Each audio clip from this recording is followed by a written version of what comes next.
নমস্কার বন্ধুরা, শুভ দুপুর। সবাইকে আন্তরিক অভিনন্দন জানিয়ে আমি একটা নতুন ভিডিও নিয়ে এসেছি। আজকে আমাদের বাড়িতে একটা তেঁতোর তরকারি খাওয়ার নিয়ম আছে। যেহেতু আজকে আমাদের বাঙালিদের বছরের শেষ দিন, আজকে চড়ক পুজোর দিন, তাই আমরা নিরামিষ খাই এবং তার সঙ্গে একটা তেঁতোর তরকারি খাই।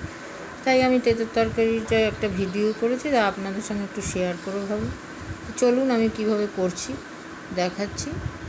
যা গরম পড়েছে এবং এইটা খাওয়া শরীরের পক্ষে খুবই উপকারী এই গরমে। যেমন আমি প্রথমে বিভিন্ন সবজি নিয়েছি, যেমন উচ্ছে, সজনে ডাঁটা, কিছুটা বরবটি এবং আলু, বেগুন আর কাঁচকলা, পেঁপে।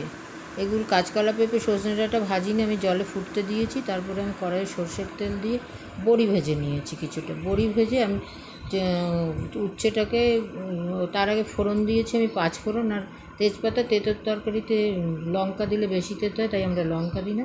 তারপরে ওই উচ্ছেটাকে এরকম লাল লাল করে ভেজে তারপরে আমি বরবটি, বেগুন এবং আলু ভাজতে দিয়েছি। এরকম লাল লাল যখন ভাজা হলো, তখন আমি মশলা হিসেবে নিয়েছি একটুখানি আদা, কিছুটা সর্ষে আর অল্প পোস্ত, আর যেমন রোজের মশলা নুন, হলুদ, জিরের গুঁড়ো, ধনের গুঁড়ো দিয়ে আমি কষতে দিয়েছি। কষে যখন একটা সুন্দর গন্ধ বেরোবে, দেখবেন সেই গন্ধটা যখন ছাড়বে, তখন আমি ফুটতে দিয়েছিলাম সবজিগুলো, সেই শুদ্ধ জলটা আমি ঢেলে দিয়েছি।